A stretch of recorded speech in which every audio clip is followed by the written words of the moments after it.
నేటివ్లో ఉందో ఆ పసుపు అనమాట. నేటివ్లో ఉన్న పసుపు కూడా మంచి కలర్ అండ్ అరోమా చాలా బాగా ఉంది. అయితే నాకు ఒక 4 ఎకరాల మామిడి తోట ఉంది.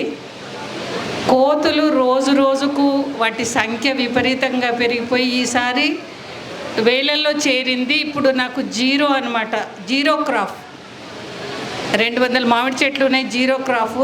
అయితే అవి రాల్చిన మామిడి కాయలతో కొంత ఒరుగు చేసామన్నమాట రికవర్ అవ్వడానికి. ఇది మనము పూర్వకాలం నుంచి మన పెద్దలంతా ఎలా ఎక్కువ వచ్చిన పంటను ఇలా ఒరుగుల రూపంగా చేసి నిల్వ చేసుకునేవాళ్ళు. అంటే ఎలాంటి ప్రిజర్వేటివ్స్ అవసరం లేదు, లేదా ఫ్రిడ్జ్ అవసరం లేదు, లేదా డీప్ ఫ్రీజ్ అవసరం లేదు. ఇలాంటి అవసరాలు లేకుండా వాళ్ళు ఎలా కాపాడుకోవాలనే దానికి సూర్యరశ్మిని ఉపయోగించి వాటిని అన్నిటినీ నిల్వ చేసుకునేవాళ్ళు. ఆ విధంగా నేను ఇది మామిడిని రికవర్ చేసుకోవడానికి మామిడి ఒరుగు, మామిడి కొంచెం తురుము కూడా అనమాట, తురుము ఉంది, ముక్కలు ఉన్నాయి. అలాగే నేను బియ్యం పండిస్తాను. న్యాచురల్ ఫార్మింగ్ మెథడ్లో దేశవాళీ రకము రాణి అకంద అనే బియ్యం పండించాను లాస్ట్ ఇయర్. ఆ బియ్యము ఇప్పుడు 1 ఇయర్ అయినాయి కాబట్టి తినడానికి కూడా చాలా, అంటే కొంత నిల్వ ఉన్న తర్వాత తింటే ఆరోగ్యానికి మంచిది. అందుకని నేను 8-9 నెలలు నిలబెట్టిన తర్వాత నేను మిల్లు పట్టించాను. ఇప్పుడు దాదాపు సంవత్సరం అయిపోయింది పంట వచ్చి. ఆ బియ్యం కూడా ఉన్నాయి. ఇవి దేశవాళీ రకాల్లో కొన్ని రకాల్లో అవి ప్రయత్నిస్తున్నాను. ఈ సంవత్సరం ఇంకో రకం కూడా కొత్తవి వేశాను. కొత్తవి అంటే కొత్త బియ్యం కాదు, అంటే మనము అగ్రికల్చర్ యూనివర్సిటీస్లో ఏంటంటే కొత్త వంగడాలు తీసుకొస్తున్నారు, క్రాస్ చేసి బీట్ చేసి ఏదో తట్టుకునే, అంటే క్రిములను తట్టుకునే విధంగా, లేకపోతే ఎక్కువ ఉత్పత్తి వచ్చే విధంగా అలాంటి చేస్తాం. మన దేశవాళీ విత్తనాలు ఏంటంటే తక్కువ దిగుబడిని ఇస్తాయి కానీ ఆరోగ్యానికి ఎంత మళ్ళీ చేస్తాయి. ఇంకొకటి పురుగులనేవన్నీ తట్టుకునే సహజమైన శక్తి వీటికి ఉంటుంది. హైబ్రిడ్ వంగడాలు వచ్చేసి వాటిని ఎక్స్పెరిమెంటల్ లెవెల్లో వాళ్ళు తీసుకొస్తున్నారు. రైతులకు ఎక్కువ ప్రొడక్షన్ రావాలని, లాభాలు రావాలని ఆ విధంగా చూస్తున్నారు.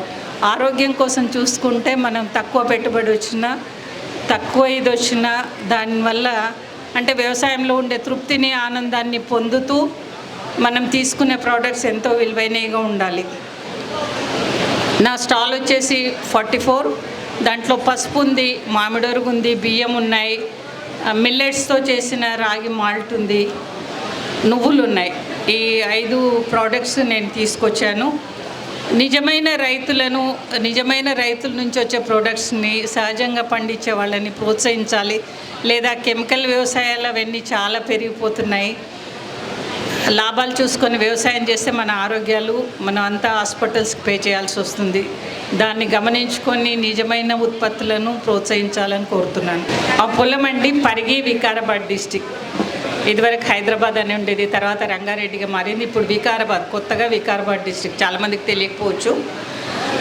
నా ఫోన్ నంబర్ 9849627594, 9849627594.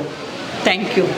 గ్రామబాతు వారికి అందరికీ ధన్యవాదాలండి. ఉమారెడ్డి గారికి ధన్యవాదాలు. ఈ వయసులో కూడా ప్రకృతి వ్యవసాయం చేసుకుంటూ అందరికీ ఆరోగ్యమైనటువంటి ఆహారాన్ని అందించాలనే పట్టుదలతోనే ఆమె ఉన్నందుకు ఇప్పటికి కూడా వారికి గ్రామ భారతి తరఫున ధన్యవాదాలు.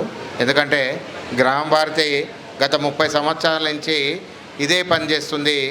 ప్రకృతి వ్యవసాయము, గో ఆధారిత వ్యవసాయం చేయాలని చాలామంది రైతులకు కూడా పాలేకర్ గారి ద్వారా మనం ట్రైనింగ్ ఇవ్వడం జరిగింది. మన అదృష్టం కొద్దీ సెంట్రల్ గవర్నమెంట్ కూడా ఈ ప్రకృతి వ్యవసాయం విషయంలో ముందడుగేసింది. మొత్తం దేశం మొత్తంలో రైతుల్ని ప్రోత్సహిస్తున్నది. అదేవిధంగా మన స్టేట్ గవర్నమెంట్ కూడా సెంట్రల్ గవర్నమెంట్తోని కలిసి మన దగ్గర కూడా 1,00,000 మందికి టోటల్ దేశం మొత్తంలో రైతుల్ని ట్రైనింగ్ ఇవ్వాలని, వాళ్ళ ద్వారా ఈ ప్రకృతి సంబంధించినటువంటి గో ఆధారిత వ్యవసాయం చేయించాలని ముందడుగు వేసింది. కాబట్టి ఈ గ్రామ భారతి తరఫున గవర్నమెంట్ కూడా ధన్యవాదాలు తెలియజేస్తుంది. మరిన్ని అప్డేట్స్ కోసం బ్యాక్ టు రూట్స్ యూట్యూబ్ ఛానల్ని సబ్స్క్రైబ్ చేసుకోండి.